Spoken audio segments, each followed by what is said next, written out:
daal di jóge ak fan la soqeekoo ba sax moom la muy sàkku mooy audit mën ca daal di am ba mbir ya gën a leer kooku nag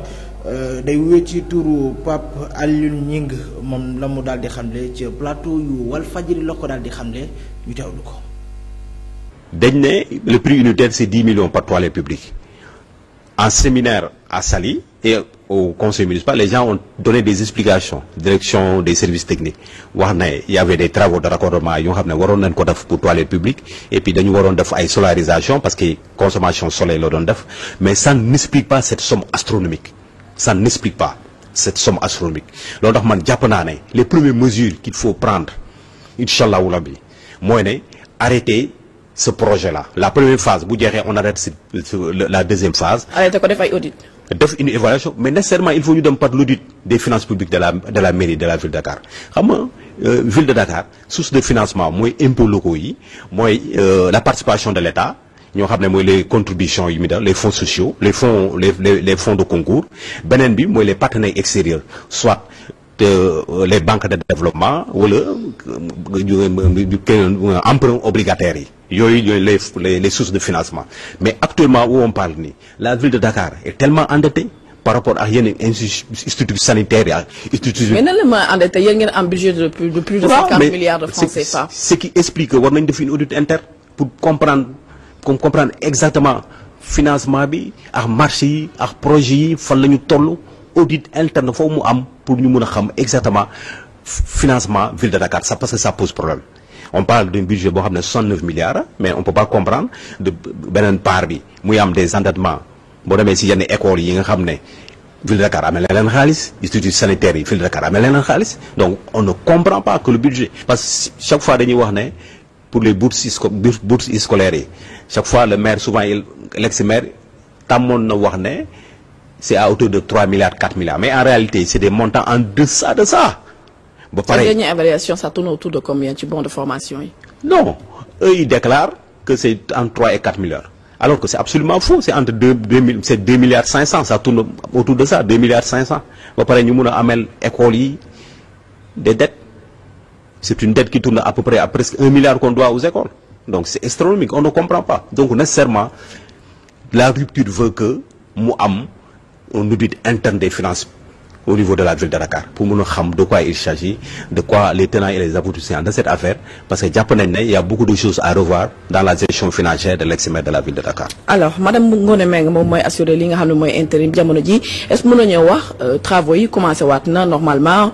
seen administré yi ñi ngi ñëw di def seen i déclaration seen i demande bu ñu bëggee ay papiers est-ce que dispositif sécuritaire bi ñu tegoon foofu au niveau de la ville de Dakar ba léegi elle est prêt mi ngi fa ba léegi. dispositif bi c'est allégé. Ce dispositif véritablement c'est allégé parce que effectivement début bi lu indi woon jafe-jafe yi cacophonie bi mooy ne le bureau municipal et le conseil municipal dañu nekkoon dans la tergiversation dañu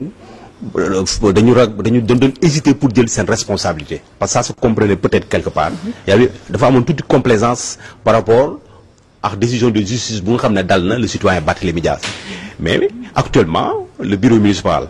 ak la première adjointe ak le conseil municipal ils ont pris les responsabilités. loo tax séminaire bu ñu convoqué woon Saly c'est la première adjointe moo ko convoqué loo tax Barthélémy am fa woon place. le conseil municipal c'est la première adjointe moo ko convoqué loo tax on a pu voter le budget tranquillement à l'unanimité pour que conseil municipal mu dérouler comme il faut il me semble kon aujourd'hui le conseil municipal ak la ville de Dakar du point de vue administratif ñu ngi liggéey comme ni mu waree. gisuma si difficulté majeure. alors difficulté bu si amoon c'est l'ex-maire qui l'a posé. pour l'affaire Barthélémy Dias au cours d'appel joxu ko dëgg est-ce que mënoo ñu wax jamono yow la page est tournée Barthélémy Dias en tant que maire de Dakar. à mon niveau je pense que la page est tournée hein même si maa ngi dégg ces conseils qu'ils vont faire appel à la Cour suprême pour abus d'autorité du préfet mais bon on attend de voir les juridictions yi lan la ñuy décider mais nous sommes dans une phase Sénégal fii.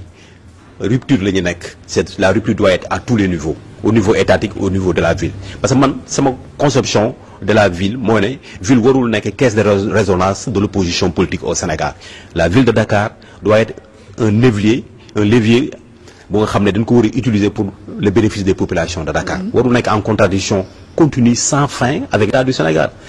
c'est les populations de Dakar ñoo si pâtir. mais ñu bari ñu ngi magnifier le travail de Barthélémy Dias parce que nee nañu ba mu nekkee ci boppu ville bi gis nañu éclairage public Dakar dafa gën a ñoŋ gis nañu aussi mettre na fi en place benn centre hémodialysé bi nga xam ne ko tudd Khalifa Ababacar Sall mu nekk ay prouesses yoo xamante ne am na fu mu yóbbu ville de Dakar. wala yow da nga koy contester. non bilan de Barthélémy Dias. xam nga on peut pas être nihiliste pour dire que ne tout est négatif am na loo xam ne def na ko fi c'est vrai mais lu des. dafa bëri en termes de priorité jàpp nañ ne la mobilité urbaine à Dakar la ville de Dakar war na si jouer un rôle la capacité de financement des jeunes et des femmes ville de Dakar am na si rôle imaginez-vous le budget de la ville de Dakar lan lay consacrer jeunes yi 2% la ñuy consacrer du budget de la ville de Dakar en termes de financement des femmes et des jeunes toujours lan la ñuy consacrer le budget de Dakar 0,13%. donc am na lu nga xam ne war nañ ko joyantiwaat dans le cadre du travail de l'ex-maire parce que